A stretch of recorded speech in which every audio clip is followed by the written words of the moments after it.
Suami dan wanita itu pergi liburan mewah menggunakan uangku. Mereka mengira aku hanyalah istri lemah yang sibuk menangisi putri kami yang koma di ICU. Namun, tepat setelah mereka melangkah pergi, putriku membuka matanya tanpa rasa sakit dan membisikkan kalimat yang membuat air mataku seketika berhenti menetes. Sebelum ceritanya dimulai, silakan tulis di kolom komentar dari daerah mana saja teman-teman yang menonton cerita ini. Dan dengar cerita sambil aktivitas apa? Nyapu, ngepel, tiduran, rebahan atau apa? Yuk kita simak ceritanya. Bau obat-obatan yang menyengat dan bunyi bip ritmis dari monitor detak jantung menjadi satu-satunya teman Kirana selama 2 minggu terakhir. Ruang tunggu ICU yang dingin itu terasa seperti penjara tanpa jeruji. Di balik kaca tebal, Loli, putri semata wayangnya yang baru berusia 10 tahun, terbaring diam dengan berbagai selang menempel di tubuh mungilnya. Wajah anak itu pucat, seolah kehidupan telah ditarik paksa darinya. Kirana duduk di kursi tunggu yang keras dengan bahu merosot. Rambutnya sengaja dibiarkan sedikit berantakan. Wajahnya polos tanpa riasan, dan matanya bengkak.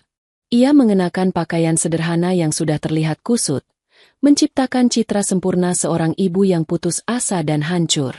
Namun, di balik tundukan kepalanya, telinga Kirana tetap waspada, menangkap setiap gerak-gerik pria yang duduk tidak jauh darinya. Arya, suaminya, duduk sambil memijat pelipis. Pria itu mengenakan kemeja bermerek yang lengan panjangnya digulung hingga siku, menampilkan jam tangan mewah yang berkilau tertimpa lampu neon rumah sakit. Sesekali, Arya menghela napas panjang, sebuah pertunjukan kesedihan yang nyaris meyakinkan jika saja Kirana tidak melihat betapa seringnya pria itu melirik jam tangannya. Ada ketidaksabaran yang terpancar dari gestur kakinya yang terus mengetuk lantai. "Sayang," panggil Arya dengan suara yang dibuat selembut mungkin. Ia mendekat, lalu menyentuh pundak Kirana. "Kamu harus makan. Sudah 2 hari kamu cuma minum air." Kirana menggeleng lemah tanpa menatap suaminya. "Aku nggak nafsu, Mas. Gimana aku bisa makan kalau Loli masih belum sadar?" Arya menahan decak kesal. Kirana bisa mendengarnya. Suara lidah beradu dengan langit-langit mulut yang menandakan ketidaksabaran. Namun, sebelum Arya sempat mendesak lagi, suara langkah sepatu hak tinggi terdengar menggema di lorong rumah sakit yang sunyi. Kirana tidak perlu menoleh untuk tahu siapa yang datang. Aroma parfum floral yang mahal dan menyengat hidung itu sudah cukup menjadi penanda. Itu adalah Citra, sahabat Kirana sejak kuliah, sekaligus wanita yang diam-diam telah berbagi ranjang dengan Arya selama setahun terakhir. "Kirana." Suara Citra terdengar penuh simpati yang dibuat-buat. Wanita itu datang dengan gaun selutut yang modis, riasan wajah yang sempurna, dan sebuah tas tangan branded berukuran besar. Ia langsung memeluk Kirana, sebuah pelukan yang terasa dingin dan menusuk. "Aku baru dengar kabar terbaru dari dokter. Kamu yang sabar ya." Kirana membiarkan dirinya dipeluk, menahan gejolak mual di perutnya saat kulitnya bersentuhan dengan wanita itu. "Makasih, Cit. Kamu repot-repot datang ke sini." Citra melepaskan pelukannya, lalu beralih menatap Arya. Tatapan mereka bertemu. Hanya sepersekian detik. Namun Kirana yang mengamati dari sudut mata yang tertunduk bisa melihat kilatan itu. Itu bukan tatapan antara sahabat istri dan suami sahabat, melainkan tatapan penuh hasrat dan kode rahasia. "Aku cuma mau kasih dukungan," kata Citra sambil membetulkan letak tasnya. Saat ia menggeser tas itu, mulut tas yang sedikit terbuka memperlihatkan ujung amplop tebal berwarna biru dengan logo maskapai penerbangan internasional. Di sana tertulis kode bandara, MLA, Maldives. Kirana melihatnya.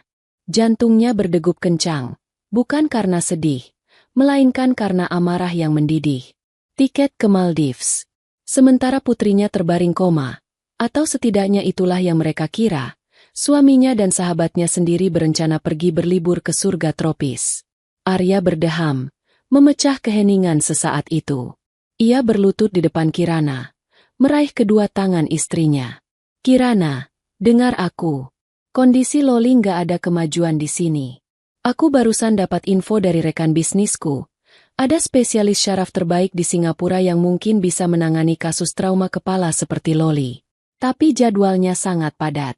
Aku harus ke sana sekarang juga untuk menemui dia secara personal dan memohon agar dia mau terbang ke sini. Kebohongan itu meluncur begitu mulus dari bibir Arya. Wajahnya dipasang sedemikian rupa hingga terlihat penuh kekhawatiran seorang ayah.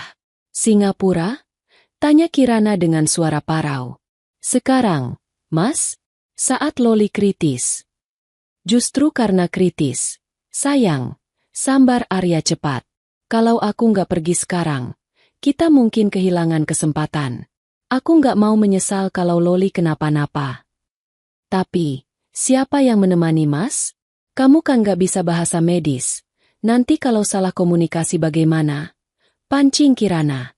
Arya menoleh cepat ke arah Citra. Itu dia. Kebetulan Citra punya kenalan di rumah sakit di sana. Dan dia bersedia menemaniku sebagai asisten sementara. Dia akan bantu urus administrasi dan terjemahan kalau diperlukan. Benar kan, Cit? Citra mengangguk antusias. Wajahnya dipasang mode prihatin. Iya, nah, aku nggak tega lihat kamu dan Loli begini. Biar aku bantu Arya cari dokter itu. Kamu fokus jaga Loli di sini. Kami akan usahakan pulang secepatnya membawa kabar baik. Kirana menatap kedua pengkhianat itu bergantian. Dalam hati, ia ingin sekali tertawa keras, lalu menampar wajah mereka satu persatu. Singapura? Mencari Dokter Syaraf?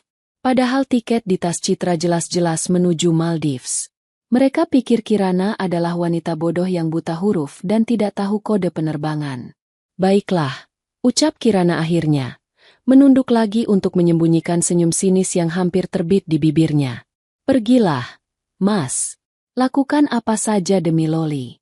Aku akan jaga dia di sini. Arya tampak mengembuskan napas lega yang panjang. Ia berdiri, merapikan jasnya, lalu mengecup kening Kirana sekilas.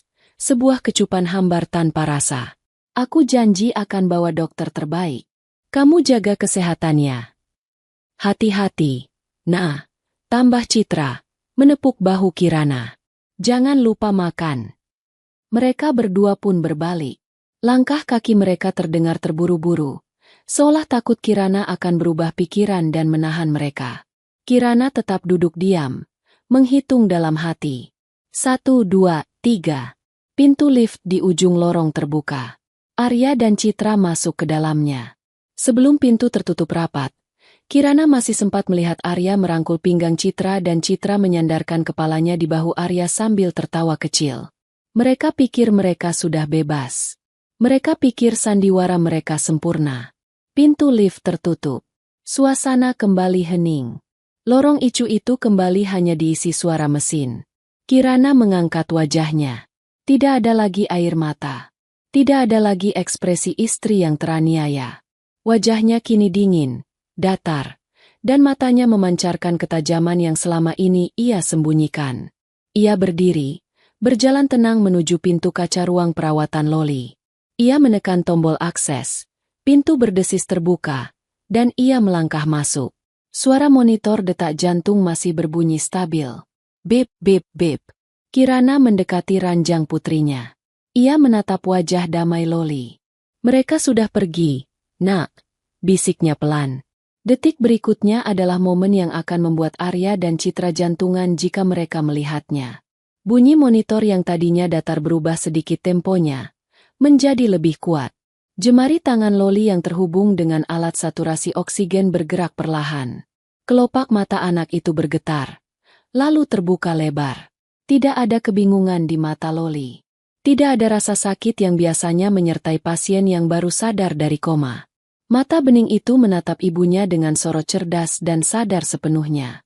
Loli menarik napas panjang, seolah lega karena tidak perlu lagi menahan napas atau mengatur ritme napasnya agar terlihat lemah.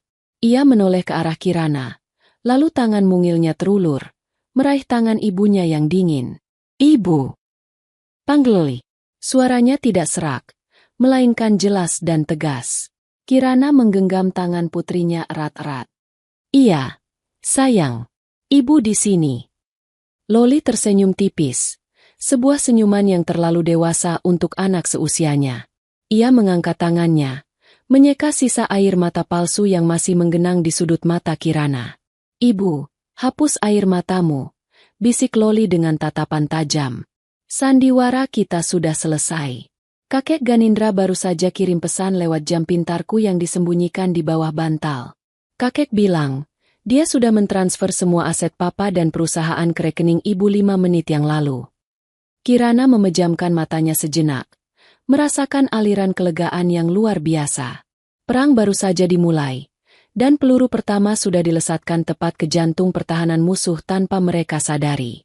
Kalimat Loli menggantung di udara, mengubah atmosfer ruang Icu yang mencekam menjadi ruang strategi perang. Kirana tidak terkejut mendengar laporan putrinya. Ia justru menghela napas panjang, seolah beban ribuan ton baru saja diangkat dari punggungnya. Postur tubuhnya yang sejak tadi membungkuk layu kini tegak sempurna. Bahunya tegap, dagunya terangkat. Wajah sedih yang ia pasang untuk Arya kini berubah menjadi topeng dingin tak tersentuh. "Bagus," jawab Kirana singkat. Ia merapikan selimut Loli, bukan dengan kelembutan seorang ibu yang cemas, melainkan dengan ketenangan seorang jenderal yang memastikan pasukannya siap. "Kakekmu memang selalu tepat waktu." Ingatan Kirana melayang ke kejadian 2 minggu lalu. Kecelakaan itu. Malam itu hujan deras. Kirana dan Loli sedang dalam perjalanan pulang dari les piano. Mobil yang mereka kendarai adalah hadiah ulang tahun pernikahan dari Arya bulan lalu. Namun, di tikungan tajam menuju jalan tol, rem mobil itu mendadak kosong. Kirana menginjak pedal rem berkali-kali dengan panik, tapi mobil terus melaju. Beruntung, Kirana adalah pengemudi yang handal. Ia membanting setir ke arah gundukan pasir penyelamat di pinggir jalan tol, menghindari jurang. Mobil itu rusak parah, tapi mereka selamat. Saat polisi dan ambulans belum datang, Loli yang ketakutan menemukan sesuatu di bawah jok mobil. Sebuah alat penyadap suara berukuran kecil yang lampu indikatornya masih berkedip.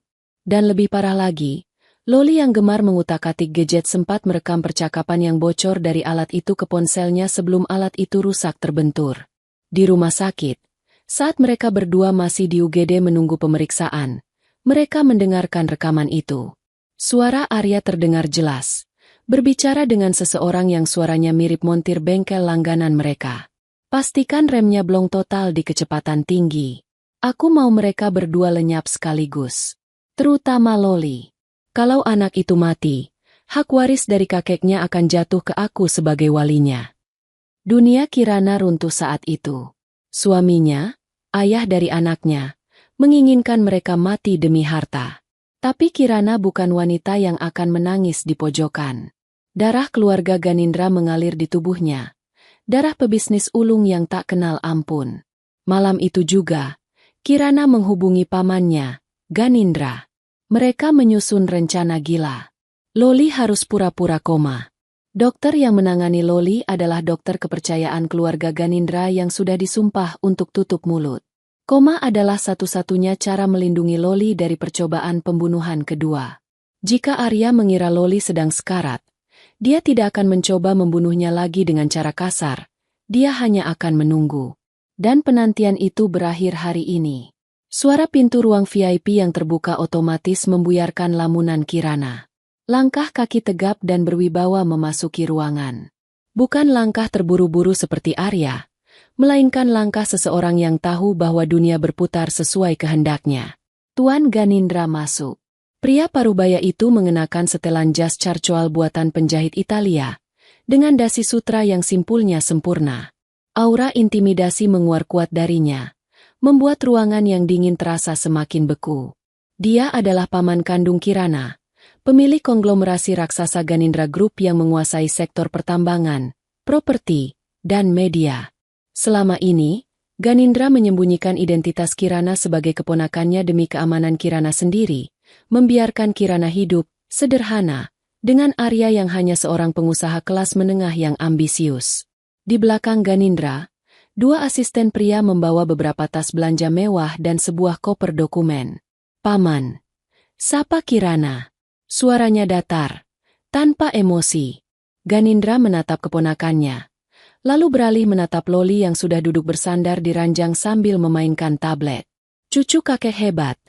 puji Ganindra sambil mengusap kepala Loli. Loli tersenyum lebar. Akting Loli bagus kan, kek? Papa bahkan gak curiga sama sekali pas cubit kaki Loli buat ngetes. Wajah Ganindra mengeras mendengar itu. Rahangnya mengetat. Dia mencubitmu. Keras banget. Aduh Loli. Tapi Loli tahan. Ganindra mengangguk pelan. Matanya menyiratkan kemarahan yang tertahan. Ia kemudian beralih pada Kirana. Pesawat mereka baru saja lepas landas 15 menit yang lalu. Jet pribadi mereka menuju Maldives, bukan Singapura. Aku tahu, sahut Kirana dingin. Aku lihat tiketnya di tas wanita itu. Ganindra memberi isyarat pada asistennya. Asisten itu maju, menyerahkan tas-tas belanjaan kepada Kirana. Ganti bajumu, Kirana. Perintah Ganindra. Suaranya rendah tapi penuh kuasa. Kamu sudah cukup lama memakai kostum, istri yang teraniaya, itu. Kain-kain murah itu tidak pantas menyentuh kulitmu. Kirana mengambil tas itu. Ia menatap pantulan dirinya di kaca jendela. Kemeja lusuh, celana bahan yang sudah belel. Ia muak melihat dirinya yang seperti ini. Ia muak menjadi lemah. Tanpa ragu, Kirana masuk ke kamar mandi di dalam ruang VIP itu. 5 menit kemudian, pintu kamar mandi terbuka. Wanita yang keluar dari sana bukan lagi Kirana si istri penurut. Kirana kini mengenakan blazer putih gading dengan potongan asimetris yang elegan, dipadukan dengan celana panjang hitam berpotongan lurus yang mempertegas jenjang kakinya. Rambutnya yang tadi berantakan kini disisir rapi ke belakang dan diikat ekor kuda tinggi, memperlihatkan leher jenjang dan garis rahangnya yang tegas. Di wajahnya, meski tanpa riasan tebal, terpancar aura keanggunan yang mematikan. Ia berjalan keluar. Langkahnya mantap. Ia tidak lagi menunduk. Ganindra tersenyum tipis. Senyum kebanggaan. Ini baru keponakan Ganindra. Asisten Ganindra membuka koper dokumen di atas meja. Tumpukan berkas tebal tersusun rapi di sana. Ini adalah surat pengalihan saham. Jelas Ganindra sambil menunjuk dokumen itu. Saat Arya sibuk merencanakan liburannya, tim pengacara kita sudah bekerja. Arya menggunakan sertifikat rumah dan sebagian saham perusahaan sebagai jaminan utang judinya yang menumpuk. Saya sudah membeli semua utang itu. Secara teknis, sekarang kamu adalah pemilik mayoritas ARSA Corp, perusahaan yang dia bangga-banggakan itu. Kirana mengambil dokumen itu, membalik halamannya dengan cepat. Matanya membaca angka-angka dan klausa hukum dengan teliti. Dulu, Arya selalu melarang Kirana ikut campur urusan kantor dengan alasan, kamu nggak akan ngerti bisnis. Betapa bodohnya Arya. Dia lupa bahwa Kirana lulusan terbaik manajemen bisnis yang memilih menjadi ibu rumah tangga demi keluarga. Dan kartu kredit? Tanya Kirana. Sudah diurus. Jawab Ganindra santai. Semua kartu kredit utama Arya terhubung dengan rekening perusahaan yang kini sudah kita bekukan aksesnya. Dia hanya punya kartu cadangan pribadi yang limitnya, cukup untuk beli nasi goreng pinggir jalan, tapi tidak cukup untuk resort bintang 5 di Maldives. Loli terkikik di atas kasur. Papa pasti bakal malu banget. Kirana menutup dokumen itu dengan suara plak yang cukup keras. Tatapannya lurus ke depan, seolah bisa menembus dinding rumah sakit dan melihat pesawat yang sedang membawa suaminya pergi. Dia pikir dia raja yang sedang pergi berlibur setelah menyingkirkan pewaris tahta, gumam Kirana. Suaranya dingin menusuk tulang. Ganindra berjalan mendekat, berdiri di samping Kirana, menatap pemandangan kota Jakarta dari jendela lantai atas rumah sakit. Saatnya kita ambil kembali mainan yang kamu pinjamkan pada suamimu itu. Kirana. Dia sudah merusaknya, dan dia harus membayar ganti ruginya. Mahal. Kirana mengangguk. Ia menatap pantulan dirinya dan pamannya di kaca. Paman, kata Kirana, siapkan mobil. Kita ke kantor ARSA Corp sekarang. Sekarang. Ganindra mengangkat alis. Kamu tidak mau istirahat dulu? Kirana menggeleng. Sudut bibirnya terangkat membentuk senyuman miring yang mengerikan. Tidak, mumpung tikusnya sedang pergi, kucing harus menguasai rumah. Aku ingin saat dia mendarat dan menyalakan ponselnya, Dia sudah tidak punya tempat untuk pulang. Loli bersorak pelan. Hajar mereka, Bu. Kirana berbalik, mencium kening Loli. Ibu pergi sebentar ya, sayang.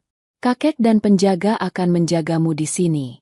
Ingat, kalau ada suster atau dokter asing masuk, pura-pura tidur lagi. Siap, bos. Loli memberi hormat lucu. Kirana melangkah keluar dari ruang VIP, diikuti oleh Ganindra dan para asistennya. Bunyi langkah sepatu hak tinggi Kirana yang beradu dengan lantai marmer koridor terdengar seperti detak jam hitung mundur bagi kehancuran Arya. Sandiwara sang pewaris telah berakhir. Kini, saatnya eksekusi. Cahaya matahari tropis yang menyengat namun indah menyambut kedatangan speedboat mewah yang membawa Arya dan Citra membelah lautan biru turquoise Maldives. Angin laut mengibarkan rambut Citra yang tertata rapi, sementara Arya duduk santai dengan kacamata hitam bermerek menutupi matanya, menyesap minuman selamat datang yang diberikan oleh staf penjemputan.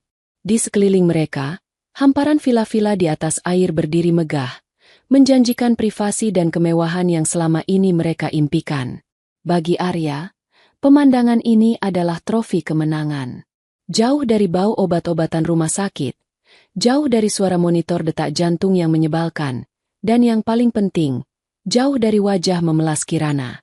Indah banget ya, sayang, seru Citra dengan nada manja, menyandarkan kepalanya di bahu Arya. Tangannya sibuk merekam pemandangan sekitar untuk konten media sosialnya. Tentu saja dengan fitur close friends agar tidak bocor ke publik. Aku nggak nyangka akhirnya kita bisa liburan berdua tanpa gangguan.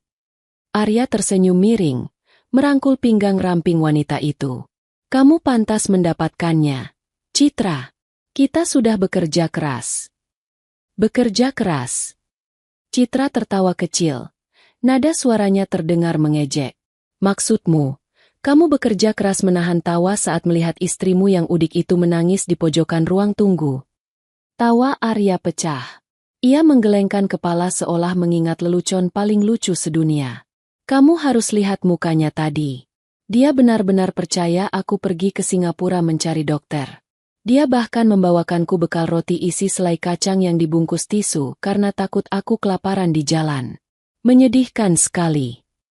Duh. Kampungan banget sih. Cibir Citra sambil memperbaiki letak kacamata hitamnya. Dia itu istri CEO atau pembantu sih? Pantas saja kamu bosan. Dia nggak selevel sama kamu, Arya.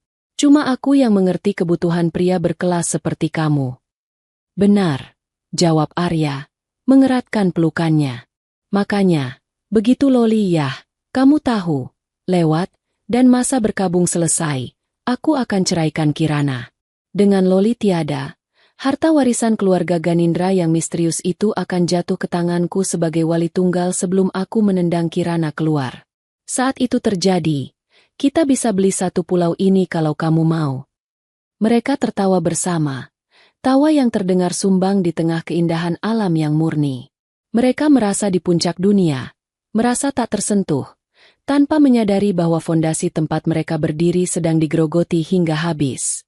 Speedboat merapat di dermaga resor bintang 5 tersebut. Staf hotel menyambut mereka dengan kalungan bunga dan senyum ramah. Arya melangkah turun dengan percaya diri, merasa seperti raja yang memasuki istananya. Mereka diantar menuju lobi penerimaan tamu yang berkonsep terbuka dengan lantai kaca yang memperlihatkan ikan-ikan berenang di bawahnya. Selamat datang di Paradise Resort, Tuan Arya. Sapa resepsionis wanita dengan bahasa Inggris yang fasih. Kami sudah menyiapkan overwater villa terbaik untuk Anda sesuai pesanan. Untuk prosedur standar, bolehkah saya meminjam kartu kredit Anda untuk deposit dan verifikasi pembayaran? Tentu, jawab Arya dengan gaya angkuh. Ia mengeluarkan dompet kulit mahalnya, menarik kartu kredit berwarna hitam, kartu platinum perusahaan yang selama ini ia gunakan untuk membiayai gaya hidup mewahnya. Kartu yang seharusnya memiliki limit tak terbatas. Resepsionis menerimanya dengan sopan dan memasukkannya ke mesin EDC.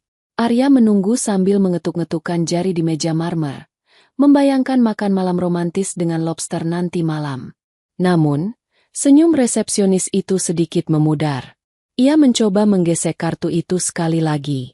Mesin itu mengeluarkan bunyi bip pendek yang tidak enak didengar. "Maaf, Tuan," ucap resepsionis itu dengan nada yang masih sopan namun sedikit bingung. "Kartunya Declinet ditolak. Mungkin ada kesalahan pada chipnya. Apakah ada kartu lain?" Arya mengernyit. "Ditolak? Tidak mungkin. Limit kartu itu miliaran. Coba lagi." "Sudah 3 kali saya coba, Tuan." Keterangannya, transaksi tidak diizinkan oleh bank penerbit. "Mungkin Tuan bisa menghubungi bank Anda." Wajah Arya memerah padam karena malu. Di sebelahnya, Citra menyenggol lengannya. "Mas, kok bisa ditolak sih? Malu tahu dilihatin orang." "Sebentar, pasti sistem bank di Indonesia yang sedang error," dalih Arya cepat. Ia tidak mau kehilangan muka di depan selingkuhannya, apalagi di depan staf hotel. Ia merogoh dompetnya lagi, mencari kartu lain. Tapi ia ingat, hampir semua kartu kredit utamanya terhubung dengan rekening perusahaan ARSA Corp untuk memudahkan pencucian, pengeluaran pribadinya sebagai biaya operasional. Ia akhirnya menemukan satu kartu kredit cadangan. Itu adalah kartu pribadi lamanya, kartu yang ia buat sebelum menikah dengan Kirana, yang limitnya tidak seberapa dan jarang ia pakai. "Pakai yang ini," kata Arya ketus, melempar kartu itu ke meja. Resepsionis mencobanya. Kali ini berhasil. "Berhasil, Tuan.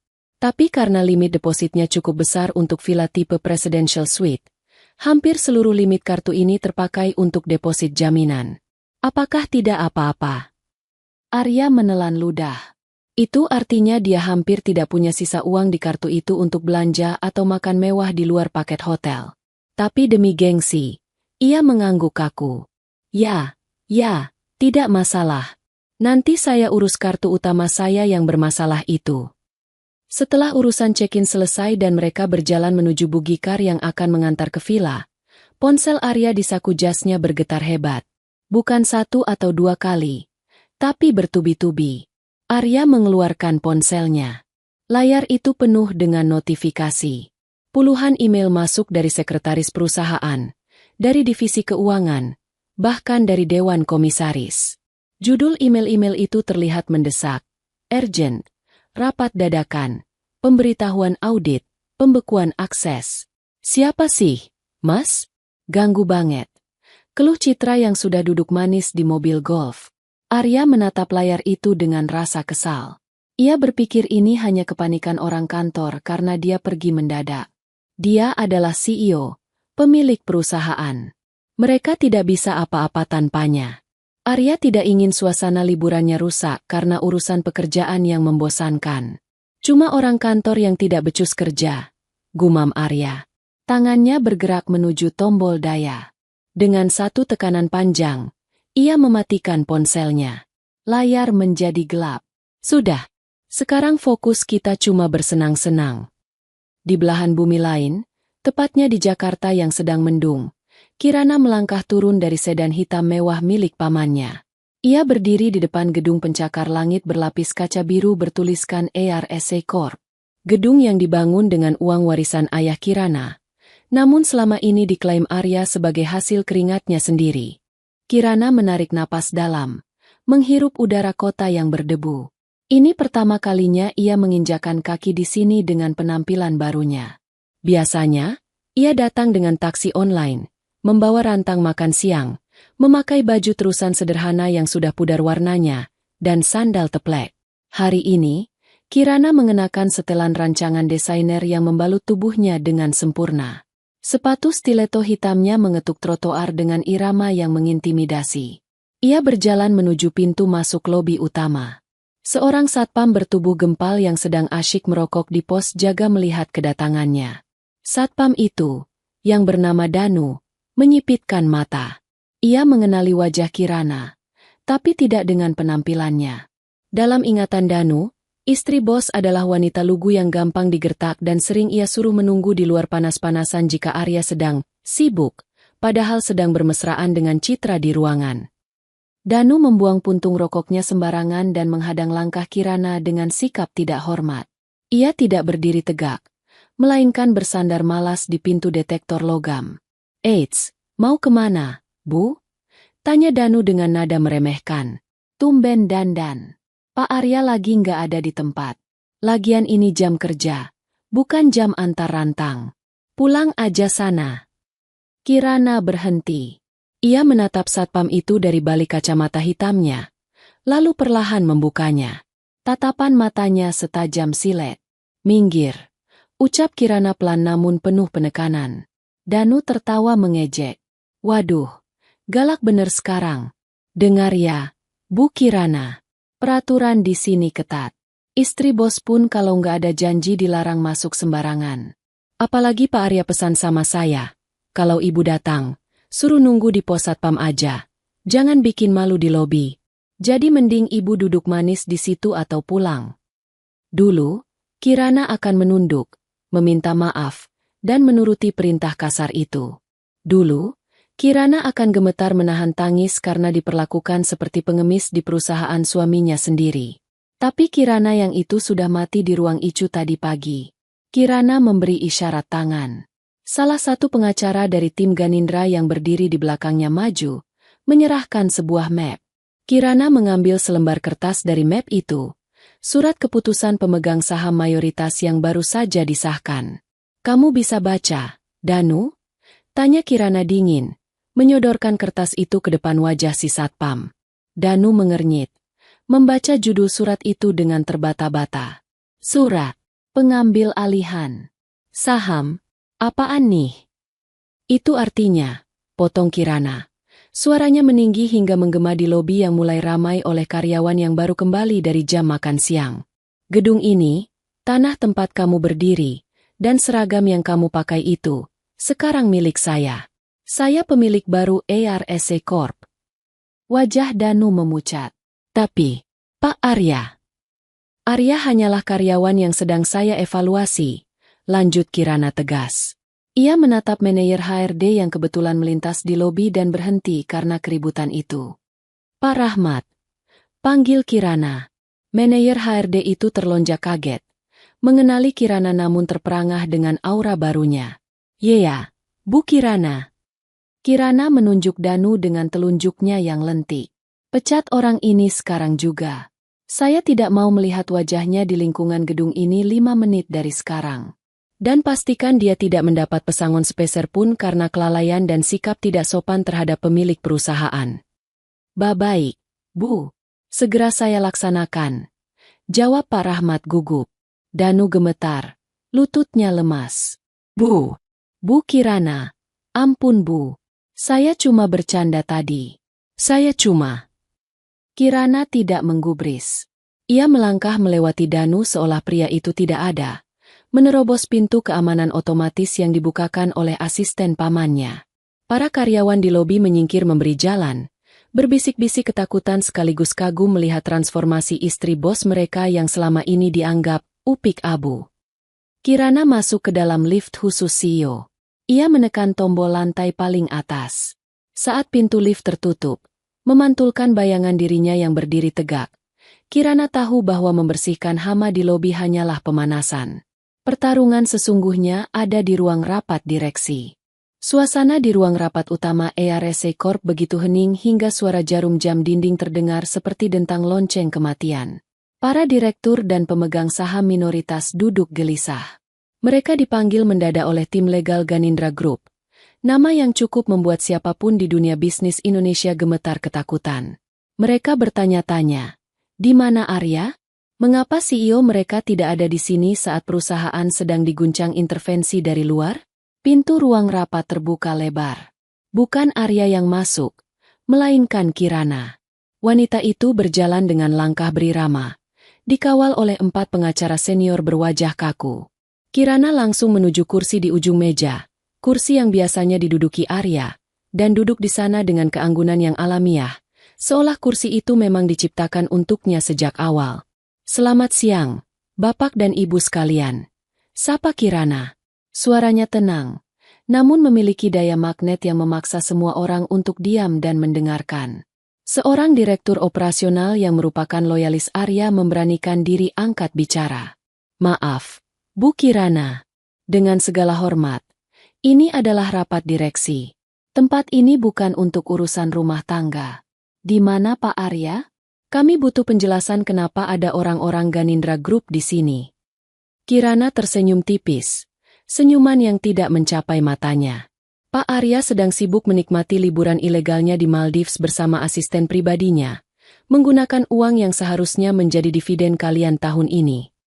Gumam kaget terdengar di seluruh ruangan. Saling pandang terjadi di antara para eksekutif. Itu tuduhan serius, Bu, sanggah Direktur Keuangan. Wajahnya mulai berkeringat. Kirana mengangguk pada ketua tim pengacara di sebelahnya. Pengacara itu menyalakan proyektor. Layar besar di belakang Kirana menyala, menampilkan deretan data angka, grafik aliran dana, dan pindaian bukti transfer. Selama 2 tahun terakhir, Kirana mulai menjelaskan, berdiri dan berjalan mengelilingi meja, menatap satu persatu wajah para direksi. Arya telah menggelapkan dana operasional perusahaan sebesar 40 miliar rupiah. Dia memalsukan laporan pembelian bahan baku, melebih-lebihkan biaya pemasaran, dan menggunakan vendor fiktif. Layar berganti menampilkan foto-foto gaya hidup Citra dari media sosial yang sudah diarsip. Tas Hermes, jam tangan Patek Philippe, liburan ke Eropa. Di sebelahnya, terpampang bukti tagihan kartu kredit perusahaan yang membayar semua barang mewah itu. Ini. Direktur Keuangan ternganga. Ia merasa lehernya tercekik. Ia tahu ada ketidakberesan selama ini. Tapi Arya selalu memaksanya menandatangani laporan itu. Bukan hanya itu, lanjut Kirana. Kini suaranya lebih tajam. Arya juga menggadaikan aset-aset vital perusahaan, termasuk gedung pabrik di Cikarang, untuk menutupi utang judi online-nya yang menumpuk. Secara teknis, perusahaan ini sudah bangkrut di bawah kepemimpinannya. Keheningan yang mencekam kembali menyelimuti ruangan. Mereka sadar, kapal sedang karam. Tapi, suara Kirana melembut sedikit, menawarkan secercah harapan. Saya di sini bukan untuk membubarkan perusahaan. Saya, sebagai pewaris sah dari investasi awal yang mendirikan perusahaan ini, didukung penuh oleh Ganindra Group, telah melakukan buyback atas semua utang Arya. Mulai detik ini, saya mengambil alih kendali penuh sebagai CEO dan pemilik saham mayoritas. Kirana meletakkan kedua tangannya di atas meja, mencondongkan tubuh ke depan. Saya memberi kalian 2 pilihan. Tetap setia pada Arya dan ikut tenggelam bersamanya ke dalam penjara karena tuduhan kelalaian korporasi, atau berpihak pada saya, bantu saya membersihkan kekacauan ini, dan pertahankan posisi kalian. Tidak butuh waktu lama. Satu persatu, para direktur itu mengangguk. Loyalitas pada Arya menguap seketika saat dihadapkan pada bukti kejahatan dan ancaman kebangkrutan. Kami ikut Ibu, ucap direktur operasional yang tadi membela Arya, kini menunduk patuh. Bagus, kata Kirana, kembali duduk di kursi kebesarannya. Langkah pertama, bekukan semuanya. Saya ingin perintah pembekuan aset Arya dan Citra dieksekusi sekarang juga. Rumah, mobil, rekening bank, investasi, semuanya. Pastikan saat mereka mencoba membeli sebotol air mineral pun, mereka tidak mampu. Perintah itu segera dilaksanakan. Telepon-telepon mulai berdering, faks dikirim ke bank-bank, surat elektronik dilayangkan ke pihak berwenang. Di ruang rapat itu, kerajaan Arya sedang diruntuhkan bata demi bata oleh wanita yang dulu ia anggap lemah. Sementara itu, ribuan kilometer dari Jakarta, di sebuah restoran bawah laut yang dindingnya terbuat dari kaca tebal, Arya dan Citra sedang menikmati makan malam termewah dalam hidup mereka. Mereka memesan menu degustation paling mahal, kaviar beluga, lobster thermidor, daging wagyu A5, dan sebotol champagne vintage tahun 1998 yang harganya setara motor sport. Arya mengangkat gelas kristalnya yang berisi cairan keemasan berbuih. Untuk masa depan kita, Citra, dan untuk kebebasan. Untuk kita, sayang. Balas Citra dengan mata berbinar, mendentingkan gelasnya. Mereka makan dengan lahap, tertawa keras, tidak mempedulikan tatapan tamu lain yang merasa terganggu dengan suara berisik mereka. Setelah hidangan penutup berupa souffle coklat berlapis emas habis, Arya memanggil pelayan dengan jentikan jari yang angkuh. Bon, kata Arya singkat. Pelayan datang membawa map kulit berisi tagihan. Arya bahkan tidak melihat angkanya. Ia langsung menyelipkan kartu kredit cadangannya, satu-satunya kartu yang tadi berhasil dipakai untuk deposit, ke dalam map itu. 5 menit berlalu. Pelayan itu belum kembali. 10 menit. Arya mulai gelisah. Citra sudah mulai menguap. "Mas, lama banget sih? Aku ngantuk nih. Mau bobo cantik di villa." Akhirnya, bukan pelayan yang datang, melainkan seorang pria bule bertubuh tinggi besar dengan jas formal. Itu adalah manajer restoran. Wajahnya tidak ramah. "Tuan Arya," ucap manajer itu dingin.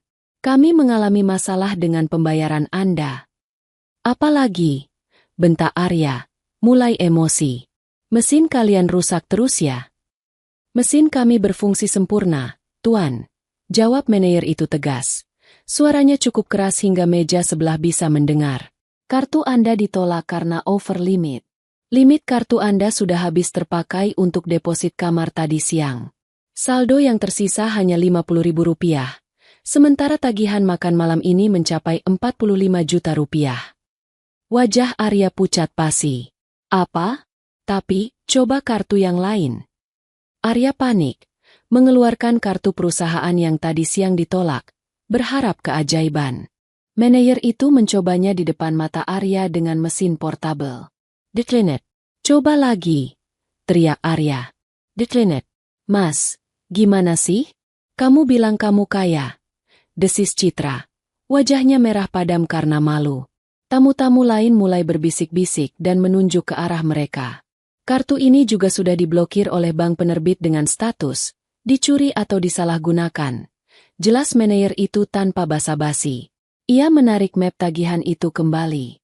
"Tuan, kami tidak bisa mentolerir hal ini. Anda sudah menikmati fasilitas premium kami. Saya akan transfer." Arya mencoba mencari alasan lain. "Berikan nomor rekening hotel." "Silakan." Manajer itu menyodorkan kartu nama. Arya menyalakan ponselnya yang sejak siang ia matikan. Begitu sinyal tersambung, ponsel itu hang sesaat karena ribuan notifikasi masuk sekaligus. Namun Arya mengabaikan pesan-pesan itu dan langsung membuka aplikasi mobile banking. Jari Arya gemetar saat mencoba login. Akses ditolak. Rekening dibekukan atas permintaan penegak hukum. Jantung Arya serasa berhenti berdetak. Ia mencoba aplikasi bank lain. Sama saja. Semua rekeningnya, semua akses keuangannya mati total. Ia menatap Citra. "Cit, kamu bawa kartu kredit kamu kan? Bayarin dulu. Nanti aku ganti 2 kali lipat begitu sampai Jakarta." Citra melotot tak percaya. "Gila kamu ya? Limit kartuku cuma 10 juta. Mana cukup buat bayar makanan semahal ini? Lagian ini kan janji kamu yang mau traktir." Pertengkaran mereka menjadi tontonan gratis di restoran mewah itu. Sang manajer kehilangan kesabaran. Ia memberi kode pada 2 petugas keamanan berbadan kekar yang berdiri di dekat pintu. "Tuan, Nyonya." Suara manajer itu kini terdengar mengancam. "Jika Anda tidak bisa membayar tunai sekarang juga, kami terpaksa menahan paspor Anda dan melaporkan tindakan penipuan ini ke Kepolisian Kepulauan Maldives. Hukum di sini sangat ketat bagi turis yang tidak bayar." "Jajangan polisi." Arya memohon. Keringat dingin membasahi keningnya. "Tolong beri kami waktu. Kami akan cari cara." "Kalian tidak boleh meninggalkan area lobi sampai tagihan lunas," putus manajer itu. "Kalian harus keluar dari Villa Presidential Suite malam ini juga karena deposit kalian akan kami cairkan untuk menutup sebagian tagihan makan ini. Silakan ikut keamanan kami."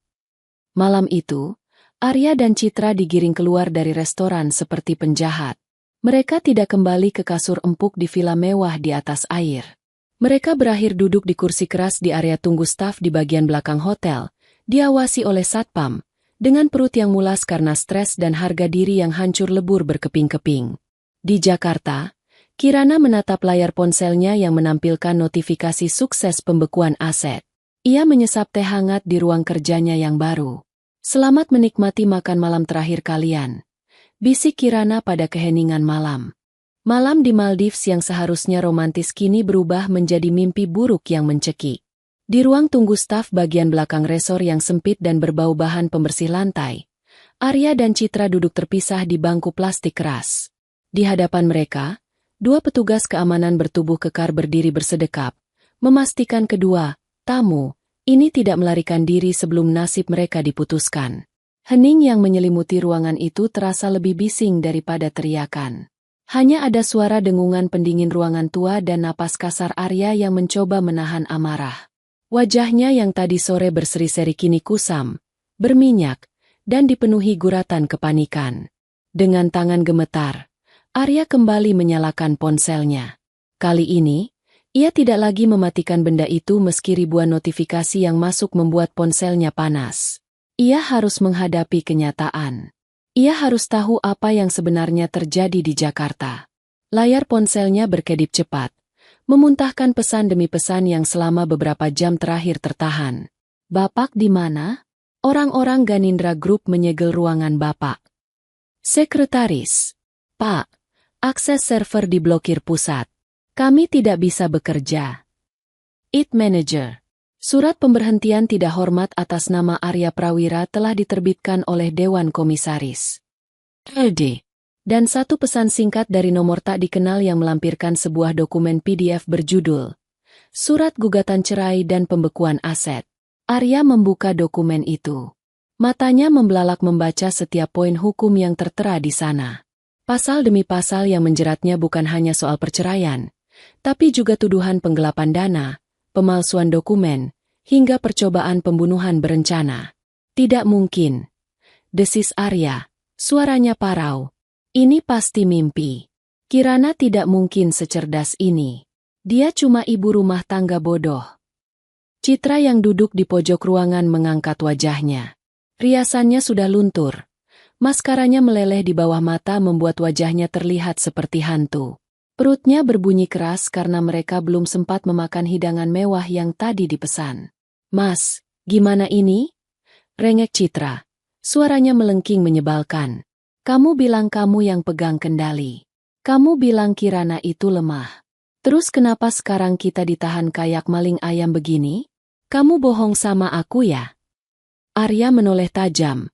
Matanya merah menyala. "Diam kamu. Jangan bikin pusing." "Aku nggak mau diam." Citra berdiri, menunjuk-nunjuk wajah Arya dengan jari telunjuknya yang berkuku palsu. "Gara-gara kamu, aku malu setengah mati tadi di restoran. Gara-gara janji manis kamu, aku ninggalin apartemenku yang nyaman. Kamu bilang kita bakal jadi raja dan ratu. Tapi nyatanya kamu cuma penipu bangkrut. Mana hartanya? Mana sahamnya?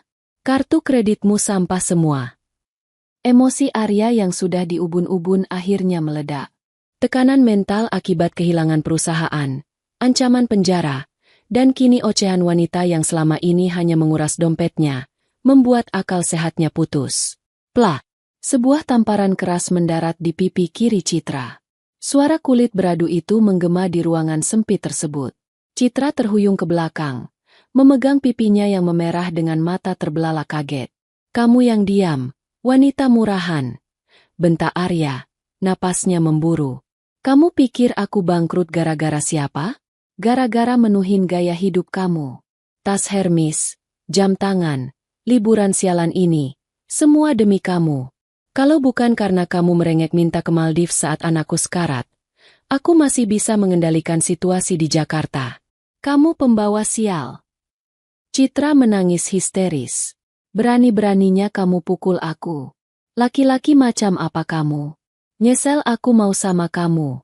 Harusnya aku terima tawaran Pak Budi yang lebih kaya dari kamu." Pertengkaran mereka terhenti ketika pintu ruangan terbuka kasar. Manajer hotel masuk dengan wajah dingin. Di tangannya memegang 2 lembar kertas truk. "Cukup dramanya," kata manajer itu tegas dalam bahasa Inggris. "Kami sudah memproses deposit kartu kredit cadangan Anda. Itu hanya cukup untuk membayar setengah dari tagihan makan malam dan biaya administrasi pembatalan kamar. Sisanya, manajemen memutuskan untuk menganggapnya impas dengan syarat kalian harus meninggalkan pulau resor ini sekarang juga." "Sekarang?" Arya ternganga. Tapi ini tengah malam. Kemana kami harus pergi? Ada kapal logistik yang akan berangkat ke pulau utama tempat bandara berada dalam 10 menit. Kalian bisa menumpang di sana. Setelah sampai di bandara, terserah kalian. Yang jelas, kalian dilarang keras menginjakkan kaki di properti kami lagi. Tanpa memberi kesempatan membantah, dua petugas keamanan menyeret koper-koper mereka keluar. Arya dan Citra digiring paksa menuju dermaga belakang, tempat di mana sampah-sampah resor diangkut keluar. Di sana, sebuah kapal kayu tua yang bau amis ikan dan solar sudah menunggu. Tidak ada speedboat mewah, tidak ada minuman selamat datang. Arya dan Citra terpaksa naik ke atas kapal yang bergoyang hebat dihantam ombak malam. Mereka duduk di atas peti kayu keras, di antara tumpukan kantong sampah hitam. Sepanjang perjalanan laut selama 45 menit itu, ombak menghantam sisi kapal, mencipratkan air asin ke wajah dan baju mahal mereka. Citra terus menangis sambil memeluk tas mewahnya, satu-satunya harta yang tersisa, sementara Arya menatap kegelapan laut dengan tatapan kosong. Ia membayangkan Kirana saat ini. Apakah wanita itu sedang tertawa? Atau sedang menangis? Tidak.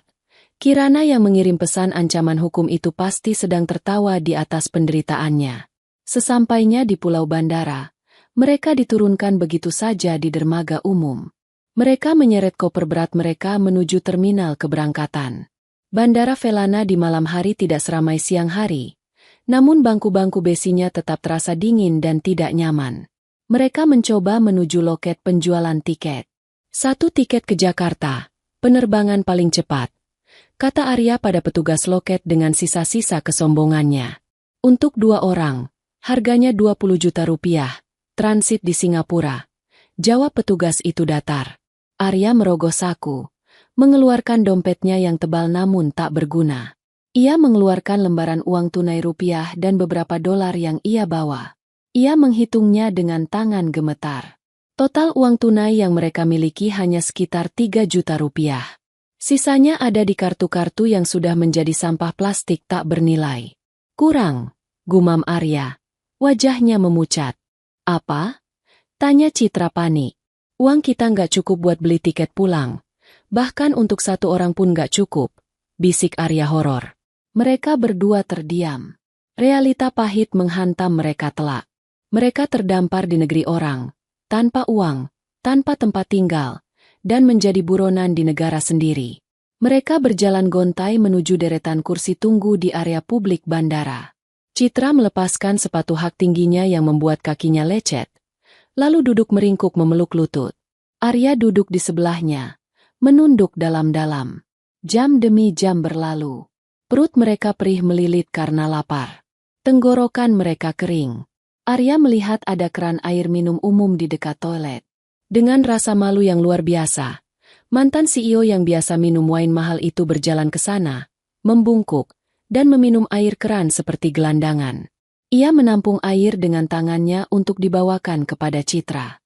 Minumlah, kata Arya dingin. Citra meminumnya dengan rakus, tidak lagi peduli soal kebersihan. Saat fajar mulai menyingsing, ponsel Arya berdering. Sebuah panggilan masuk dari nomor kantor ERSC Corp.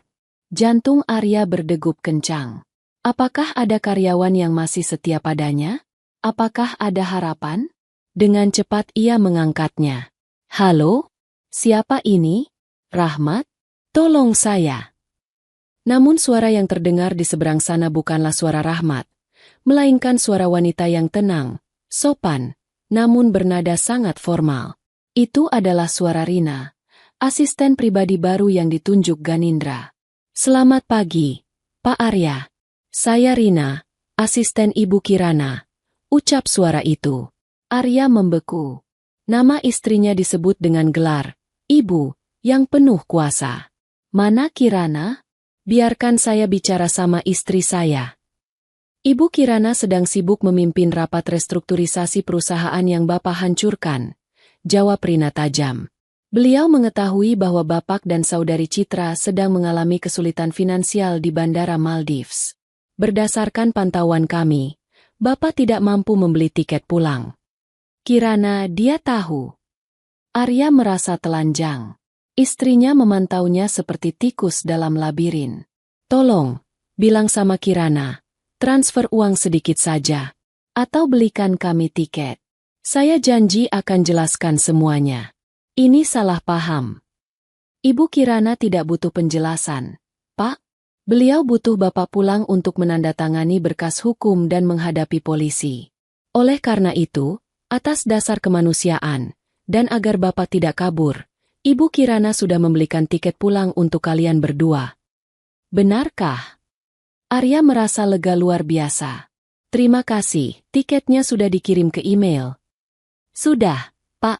Tapi mohon maaf, karena aset perusahaan sedang dihemat untuk menutupi kerugian yang Bapak buat. Ibu Kirana hanya menyetujui anggaran untuk tiket promo maskapai bertarif rendah. Arya mengernyit. Maksudnya? Penerbangannya berangkat 2 jam lagi. Transit di Kolombo selama 12 jam. Lalu transit lagi di Kuala Lumpur selama 8 jam. Sebelum akhirnya ke Jakarta. Posisi kursi terpisah. Di barisan paling belakang dekat toilet. Tidak ada bagasi. Tidak ada makanan. Selamat menikmati penerbangan, Pak. Sambungan telepon terputus. Arya menatap layar ponselnya dengan tatapan kosong. Tiket murah. Transit total 20 jam. Tanpa makan. Dekat toilet. Citra merebut ponsel Arya dan melihat etiket yang masuk ke email. Ekonomi? Transit 20 jam. Arya, aku nggak mau. Aku capek. Aku mau business class. Arya menatap Citra dengan tatapan mematikan. Energinya sudah habis untuk berdebat. Kalau kamu nggak mau, kamu bisa tinggal di sini. Jadi tukang cuci piring di restoran bandara mungkin cukup buat beli tiket tahun depan. Aku mau pulang. Arya bangkit, menyeret kakinya menuju counter check-in. Citra yang ketakutan ditinggal sendirian di negara asing akhirnya mengekor di belakang sambil menggerutu dan menangis. Ini adalah awal dari perjalanan pulang terpanjang dalam hidup mereka.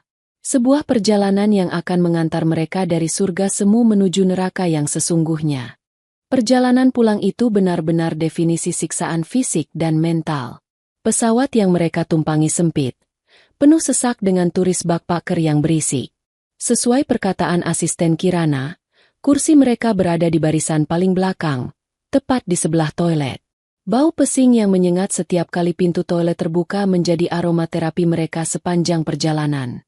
Arya duduk terhimpit di antara seorang pria bertubuh besar yang mendengkur keras dan jendela pesawat yang bergetar.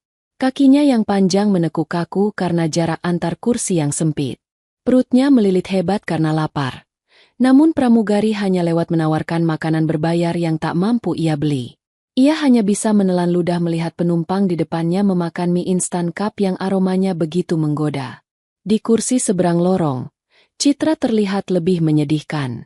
Gaun mahalnya kusut masai, rambutnya lepek berminyak, dan wajahnya pucat. Ia tertidur dengan mulut sedikit terbuka, kelelahan setelah menangis berjam-jam saat transit panjang di Bandara Kolombo yang dingin. Tidak ada ruang VIP, tidak ada sofa empuk. Mereka tidur di lantai karpet bandara beralaskan tas tangan, diawasi oleh petugas kebersihan yang menatap curiga. 20 jam kemudian, setelah transit kedua di Kuala Lumpur yang tak kalah melelahkan, pesawat akhirnya mendarat di Bandara Soekarno-Hatta, Jakarta. Langit Jakarta menyambut mereka dengan kelabu pekat dan hujan deras. Saat roda pesawat menyentuh landasan, tidak ada perasaan lega di hati Arya. Yang ada hanyalah ketakutan yang merayap naik ke tenggorokan. Mereka keluar dari terminal kedatangan dengan penampilan seperti pengungsi korban bencana. Baju Arya bau keringat bercampur apek. Jenggotnya mulai tumbuh berantakan. Citra berjalan menyeret kakinya yang lecet karena memaksakan diri memakai high heels tanpa ganti. Kita pulang naik apa, Mas? Tanya Citra lemas. Uang kita habis buat beli air mineral di KL tadi. Arya merogoh saku celananya. Masih ada sisa uang tunai Rp100.000. Cukup untuk taksi online murah, tapi tidak sampai ke rumah elit mereka di pinggiran kota. Namun, Arya ingat dia masih punya sedikit saldo di aplikasi ojek online-nya yang terhubung dengan dompet digital pribadi. Satu-satunya yang mungkin luput dari pembekuan karena saldonya kecil. Ia memesan taksi online paling murah. Sebuah mobil kecil tua datang menjemput mereka. Sopirnya menatap mereka dengan heran. Dua orang berpakaian bekas, mewah tapi baunya seperti orang yang belum mandi 3 hari. Sepanjang perjalanan menembus kemacetan Jakarta yang diguyur hujan, Arya dan Citra diam 1000 bahasa. Arya memikirkan strategi. Mungkin ia bisa memohon pada Kirana. Kirana mencintainya, kan? Selama ini Kirana selalu memaafkan kesalahannya. Mungkin jika ia berlutut, menangis, dan mengatakan ia hilaf, Kirana akan luluh. Ia akan menggunakan Loli sebagai alasan. Ya, demi Loli, Kirana pasti mau berdamai. Mobil berbelok memasuki kawasan perumahan elit tempat mereka tinggal. Jantung Arya berpacu semakin cepat. Ia melihat gerbang rumah mewahnya yang tinggi menjulang di kejauhan. Namun, ada yang aneh. Di halaman depan rumah, di luar pagar besi yang kokoh, terlihat tumpukan benda-benda basah kuyup terguyur hujan. Taksi berhenti. Sudah sampai, Pak, kata sopir. Arya dan Citra turun, berlari kecil menghindari hujan menuju gerbang. Arya menatap tumpukan barang itu. Itu adalah koper-koper baju mereka. Baju-baju lama Arya, baju-baju Citra yang pernah tertinggal di rumah, sepatu-sepatu, semuanya ditumpuk sembarangan seperti sampah di atas rumput luar pagar. Itu bajuku, jerit Citra histeris, memungut gaun pestanya yang kini berlumpur. Arya mengabaikan Citra. Ia berlari ke pintu gerbang kecil, menekan kode angka di panel kunci digital. Bip, bip, bip. Error. Arya menekan lagi dengan panik. 123456. Kode ulang tahun pernikahan mereka. Bip, bip, bip. Akses denied. Sialan, umpat Arya, memukul panel besi itu. Dia mengganti kodenya. Arya mengguncang pagar besi hitam itu dengan frustrasi. Kirana, buka. Ini rumahku. Buka pintunya. Teriaknya menembus suara hujan. Lampu sorot taman tiba-tiba menyala terang, menyilaukan mata Arya. Pintu utama rumah yang besar dan megah perlahan terbuka. Kirana keluar. Ia tidak sendirian. Seorang pelayan memegang payung hitam besar di atas kepalanya. Kirana mengenakan gaun rumah panjang berbahan sutra berwarna navy yang elegan. Wajahnya segar dan cantik, sangat kontras dengan Arya yang basah kuyup dan kotor di balik pagar. Kirana berjalan perlahan menuruni tangga teras. Langkahnya anggun dan tenang. Ia berhenti tepat di balik gerbang besi, menatap Arya dan Citra dengan tatapan yang sulit diartikan, campuran antara jijik dan kasihan. Kirana, seru Arya. Tangannya mencengkeram jeruji besi. Apa-apaan ini? Kenapa kode diganti? Kenapa barang-barang kami di luar? Buka gerbangnya. Aku mau masuk. Aku mau istirahat. Kirana tersenyum tipis. Rumah ini milik Ganindra Group, Arya. Sertifikatnya atas nama ayahku, dan sekarang sudah balik nama atas namaku. Orang asing dilarang masuk tanpa izin. Orang asing. Arya tertawa tak percaya. Aku suamimu, Kirana, ayah dari anakmu. Loli sedang sakit di dalam. Aku mau melihat putriku. Kamu tidak punya hati membiarkan ayah Loli kehujanan begini. Ayah? Sela sebuah suara kecil namun tegas. Tubuh Arya membeku. Dari balik punggung Kirana, seorang gadis kecil melangkah maju. Dia mengenakan piyama hangat bergambar beruang, memeluk boneka, dan terlihat sangat sehat. Loli. Gadis itu berdiri di samping ibunya, di bawah naungan payung. Wajahnya tidak pucat. Tidak ada selang infus. Tidak ada perban. Matanya menatap Arya dengan sorot kecewa yang dalam. Loli. Arya mundur selangkah. Kakinya gemetar hebat hingga hampir tidak sanggup menopang tubuhnya. Kamu sudah sadar? Kamu sehat? Citra yang sedang sibuk memunguti bajunya pun ternganga. Anak itu bukannya koma. Loli menatap Arya lurus-lurus. Loli nggak pernah koma. Pak, Loli cuma tidur. Menunggu papa pergi supaya Loli dan ibu bisa aman. Kalimat itu menghantam dada Arya lebih keras daripada palu godam. Pura-pura? Selama ini mereka berpura-pura? Tapi kenapa? Tanya Arya lirih. Air hujan bercampur air mata mulai mengalir di wajahnya. Karena papa jahat, jawab Loli polos namun menusuk. Loli dengar rekaman suara papa sama Om Montir. Papa mau rem mobil ibu Blong. Papa mau Loli mati supaya papa dapat uang kakek. Papa bukan ayah Loli lagi. Papa monster. Dunia Arya runtuh seketika. Langit seolah ambruk menimpanya. Rahasianya, rencana jahatnya. Ternyata mereka tahu. Selama ini, saat dia merasa memegang kendali, dia hanyalah badut yang sedang ditonton di atas panggung eksekusi. Arya jatuh berlutut di aspal yang basah. Lututnya menghantam genangan air, tapi ia tidak merasakan sakit. Rasa sakit di dadanya jauh lebih hebat. Ia menatap Kirana dari bawah. Kirana tampak begitu tinggi, begitu bercahaya, seperti dewi pembalasan dendam. Kirana, isak Arya, harga dirinya lenyap tak bersisa. Ia merangkak mendekat ke pagar. Maafkan aku.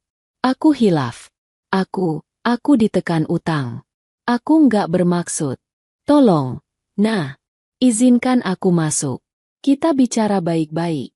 Kita mulai lagi dari awal. Demi Loli. Kirana menatap pria yang sedang bersujud di kakinya itu. Pria yang dulu ia cintai. Pria yang ia percaya, kini tak lebih dari seonggok sampah basah.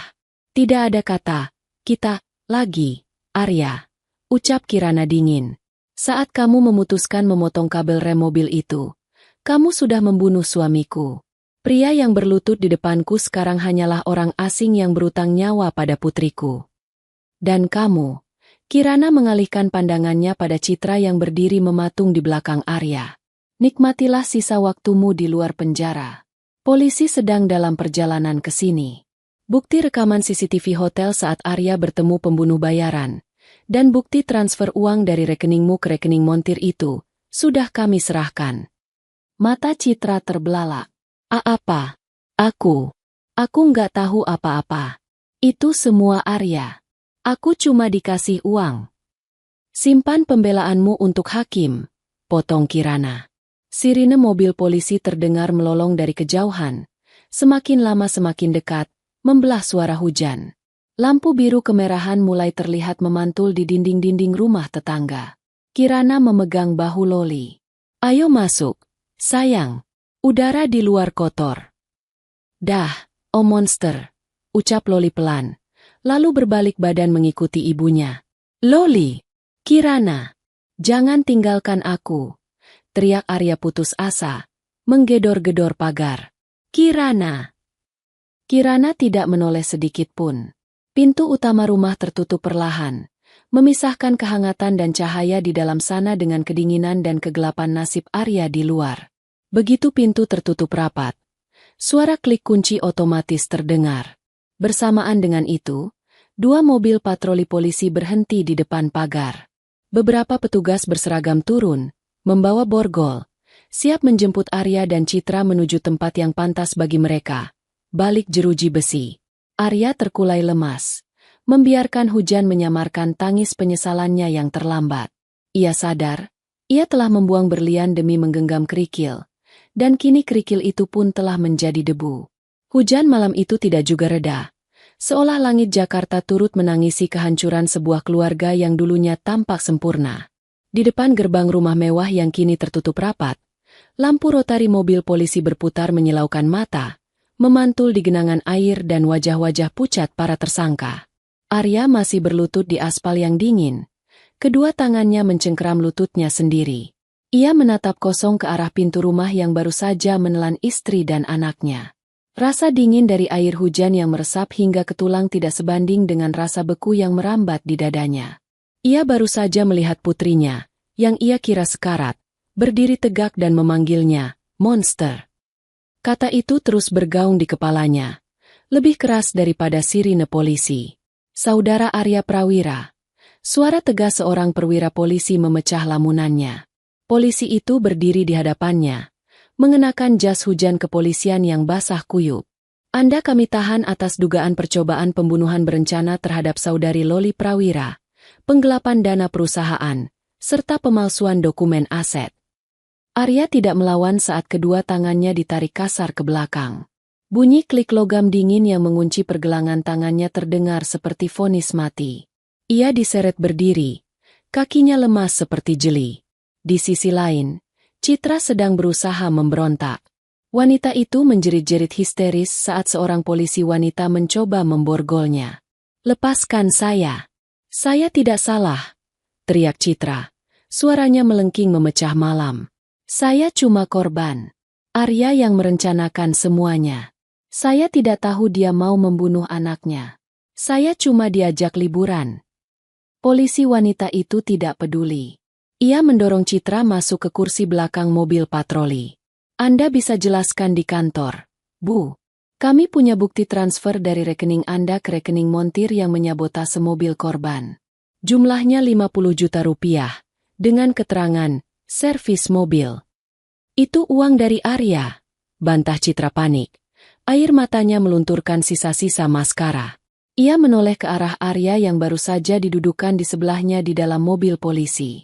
Saat pintu mobil ditutup, mengurung mereka berdua dalam ruang sempit yang bau apek dan keringat, atmosfer di antara mereka berubah menjadi medan perang. "Kamu!" desis Citra, menatap Arya dengan tatapan penuh kebencian. "Gara-gara kamu aku jadi begini. Kenapa kamu pakai rekeningku buat bayar pembunuh itu? Kamu sengaja mau jebak aku ya?"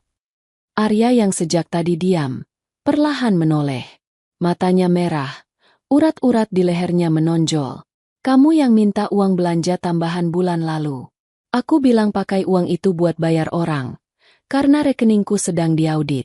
Kamu setuju saja waktu itu karena kamu pikir Loli bakal mati dan kita bakal kaya raya. Sekarang kamu mau cuci tangan." "Aku nggak pernah setuju bunuh anak kecil," teriak Citra, memukul bahu Arya dengan tangan yang terborgol. "Kamu iblis, Arya. Aku mau jadi justice kolaborator. Aku bakal bongkar semua kebusukan kamu biar hukuman aku ringan." Mendengar ancaman itu, sisa kewarasan Arya putus. Di dalam mobil polisi yang sedang melaju menembus hujan, Arya menerjang Citra. Tangan terborgolnya melingkar di leher wanita itu. "Mati kamu! Mati!" raung Arya, mencekik selingkuhannya sendiri. "Kamu yang menghasut aku. Kamu yang bilang Loli itu beban." Citra meronta. Wajahnya memerah kehabisan napas. Kakinya menendang-nendang jok depan. "Hei! Hentikan!" Petugas polisi di kursi depan berteriak, memukul kaca pembatas. Mobil patroli itu mengerem mendadak, membuat tubuh Arya dan Citra terpelanting ke depan. Dua petugas polisi di belakang segera memisahkan mereka dengan kasar. Arya ditarik menjauh. Napasnya memburu seperti banteng gila.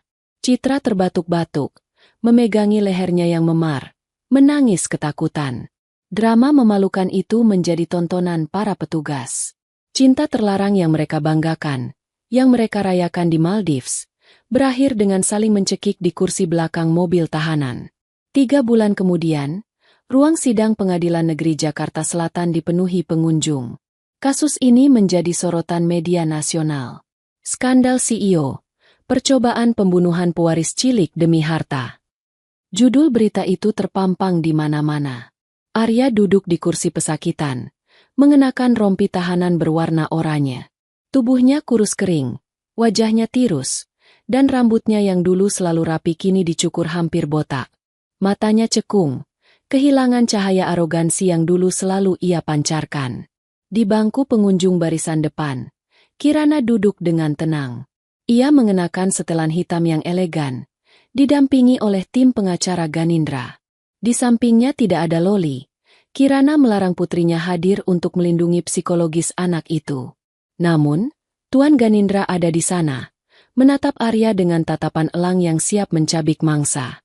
Jaksa penuntut umum memutarkan bukti pamungkas di layar besar ruang sidang. Rekaman CCTV lobi Hotel Bintang 5 di Jakarta, 2 hari sebelum kecelakaan. Terlihat jelas Arya bertemu dengan seorang pria bertopi, sang montir bayaran. Arya menyerahkan sebuah amplop tebal. Lalu rekaman suara dari black box mobil yang sempat diselamatkan Loli. Suara Arya terdengar jernih dan mengerikan di pengeras suara ruang sidang. Pastikan remnya blong total di kecepatan tinggi. Pengunjung sidang riuh rendah, mencemooh Arya. Hakim mengetuk palu meminta ketenangan. Giliran Citra memberikan kesaksian. Wanita itu terlihat sangat berbeda. Ia kurus, wajahnya kusam tanpa perawatan klinik kecantikan, dan ia terus menunduk takut. Sesuai janjinya, ia bernyanyi. Ia membeberkan semua detail rencana Arya, mulai dari pemalsuan tanda tangan Kirana untuk aset, hingga rencana Arya untuk menyingkirkan Kirana perlahan-lahan dengan racun tikus dosis rendah setelah Loli meninggal. Fakta terakhir itu membuat Kirana tersentak. Ia menatap Arya. Pria itu tidak berani menatap matanya. Ternyata, kejahatan suaminya jauh lebih dalam dari yang ia bayangkan. Arya bukan hanya ingin hartanya, tapi juga nyawanya. Setelah sidang yang panjang dan melelahkan, saat hakim sedang berdiskusi untuk keputusan vonis, Arya diberi kesempatan berbicara terakhir kalinya. Ia berdiri dengan kaki gemetar. Ia menoleh ke arah Kirana. Kirana. Suaranya serak dan pecah. Aku tahu aku salah. Aku dibutakan oleh ambisi. Tapi tolong ingat, aku pernah jadi suami yang baik buat kamu di awal pernikahan kita. Aku pernah jadi ayah yang gendong Loli waktu dia bayi. Apa tidak ada sedikit pun rasa kasihan di hatimu? Aku mohon cabut tuntutannya. Aku janji akan pergi jauh dan tidak akan ganggu kalian lagi. Kirana berdiri perlahan. Ia berjalan mendekati pagar pembatas antara kursi pengunjung dan area terdakwa. Semua mata tertuju padanya. Apakah sang istri akan luluh? Kirana menatap Arya tepat di manik matanya. Tatapan itu kosong, tanpa cinta, tanpa benci, hanya kehampaan yang dingin. Arya, ucap Kirana pelan, namun terdengar jelas di keheningan ruangan. Kamu ingat saat Loli demam tinggi waktu umur 2 tahun? Kamu begadang semalaman mengompresnya. Di mana pria itu sekarang? Arya menangis, mengangguk cepat. Dia masih di sini. Nah, aku masih Arya yang itu. Tidak, potong Kirana tajam. Pria itu sudah mati. Dia mati tepat saat dia memutuskan memotong kabel rem mobil putrinya sendiri demi uang belanja selingkuhannya. Yang berdiri di hadapanku sekarang hanyalah mayat hidup yang busuk. Kirana mendekatkan wajahnya sedikit, berbisik dengan nada yang membuat bulu kuduk Arya berdiri. Dan soal racun tikus itu. Terima kasih sudah memberitahuku betapa murahnya nyawaku di matamu. Nikmatilah rumah barumu. Neraka di dunia baru saja dimulai untukmu. Kirana berbalik badan, berjalan keluar ruang sidang tanpa menoleh lagi. Vonis dijatuhkan. Suara hakim ketua menggelegar. Terdakwa Arya Prawira, terbukti secara sah dan meyakinkan melakukan tindak pidana percobaan pembunuhan berencana dan penggelapan dana. Dijatuhi hukuman penjara seumur hidup tanpa kemungkinan remisi. Terdakwa Citra Lestari, sebagai pembantu kejahatan, dijatuhi hukuman 15 tahun penjara. Palu diketuk 3 kali. Tok, tok, tok. Arya menjerit histeris, memanggil nama Kirana saat petugas menyeretnya keluar. Tapi Kirana sudah tidak ada di sana. Dia sudah melangkah menuju cahaya matahari, meninggalkan masa lalunya membusuk di dalam gedung pengadilan. 6 bulan kemudian, pagi itu cerah di pinggiran Jakarta. Burung-burung berkicau riang, seolah merayakan kehidupan baru yang sedang bersemi. Di sebuah pemukiman kumuh di pinggir rel kereta api, seorang wanita kurus dengan rambut dikuncir asal-asalan sedang menjemur pakaian di tali jemuran yang kotor. Tangannya kasar, kulitnya pecah-pecah karena terlalu sering terkena detergen murah. Itu adalah Citra. Hukuman 15 tahun penjaranya memang baru dimulai, namun karena belum ada sel yang kosong di rutan wanita dan proses banding yang dia ajukan ditolak, dia harus menunggu eksekusi penahanan di rumah tahanan sementara yang kondisinya sangat buruk. Hartanya sudah habis disita untuk ganti rugi perusahaan. Teman-teman sosialitanya yang dulu memujinya kini memblokir nomornya. Keluarganya di kampung pun menolak menerimanya kembali karena malu. Untuk makan sehari-hari selama masa tunggu eksekusi ini, Citra bekerja sebagai buruh cuci harian bagi tetangga-tetangganya di perkampungan kumuh itu. Orang-orang yang dulu mungkin akan ia hina karena miskin. "Heh, Citra!" teriak seorang ibu bertubuh gemuk sambil melempar sekeranjang baju kotor. "Itu cucian kemarin masih ada noda di kerahnya. Cuci ulang. Kalau nggak bersih nggak usah minta upah." Iya, Bu, maaf, jawab Citra lirih, menunduk dalam. Ia mengambil baju itu. Air matanya menetes jatuh ke dalam ember cucian. Ia teringat makan malam mewahnya di Maldives. Teringat tas-tas mahalnya. Semuanya terasa seperti mimpi di kehidupan lain. Sekarang, ia hanyalah sampah masyarakat. Sementara itu, di lapas Nusa Kambangan, Arya duduk di pojok sel isolasi yang gelap. Ia dipindahkan ke sana karena terus-menerus berhalusinasi dan berteriak-teriak memanggil nama Loli. Rambutnya sudah memutih semua meski usianya belum genap 40. Tatapannya kosong, menatap cicak yang merayap di dinding lembab. Penjara seumur hidup baginya bukan hanya kurungan fisik, tapi juga siksaan memori tentang apa yang telah ia buang demi keserakahan. Berbeda jauh dengan nasib para pengkhianat. Suasana di kantor pusat Ganindras ERSC Group, nama baru perusahaan pasca merger, terasa dinamis dan penuh semangat. Di ruang CEO yang berada di lantai 40, Kirana sedang menandatangani berkas kontrak kerja sama internasional. Penampilannya semakin bersinar. Wajahnya yang dulu sering terlihat lelah kini segar dan memancarkan aura kepemimpinan yang kuat. Di bawah kendalinya, perusahaan berhasil bangkit dari keterpurukan dan keuntungan melonjak 2 kali lipat dalam 6 bulan. Pintu ruangan diketuk. Rina, asisten setianya, masuk sambil tersenyum. Bu Kirana, Pak Ganindra sudah menunggu di lobi bawah. Beliau mengajak makan siang bersama. Baik, saya turun sekarang, kata Kirana, menutup laptopnya. Di lobi gedung yang megah, Tuan Ganindra berdiri.